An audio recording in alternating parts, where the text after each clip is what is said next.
तो हेलो मित्रांनो, स्वागत है तुमच्या तन्नीच्या व्लॉग्समध्ये। तो आज अपना प्लान बन गया था गुपचुप वाले भाऊ को अमीर करने का, इसलिए हमने 20-20 रुपये के मस्त भेल घेऊन घेतली होती। त्याच्यानंतर मस्त हा गुपचुपवाला भाऊ तर एकदमच अमीर बनवून घेतला होता। मग भेल खाल्ल्याच्या नंतर आम्ही निघून गेलो होतो आपल्या घरी जासाठी आणि आमच्या इकडं भयंकरवाला बाजार भरते, काहीच म्हणा बा। पण मला चार चौकात व्हिडिओ बनवायला म्हणून नाही आवडत, कारण की काका लोक माझ्याकडे असे पाहून राहिला होता जसं मी त्याचे वतन घेऊन चालू का तर का माहीत बाप्पा।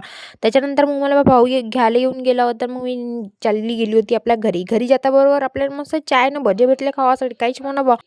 खाणं पिणं तर भरपूर भेटून राहिलं आपल्याला, पण आपली हालत काऊन नाही वाढून राहिली माहीत नाही। पण आमच्या घरी हे हत्तीचे पाय कुठून आले मला हे नाही समजायला येऊन राहिलं। एवढे मोठे मोठे हत्तीचे पाय येऊन गेले बाप्पा आपल्या घरी। भावाची माहित नाही त्यानं कुठून उचलून आणली, तर नाही ना म्हणतली मी मस्त चायनं भजे खाऊनच घेतले होते। आता जे बी होईल ते देव भरोसे मस्त। त्याच्यानंतर भेटले होते आपल्याला मिरची भजे खावाले, त्याच्यातही मस्त मी मिरची खाऊन टाकली होती। भाई झमझम तिखट लागलं होतं बाबा, काहीच म्हणा। मग चाय पिऊन घेतली गुटकन गोड गोड लागासाठी।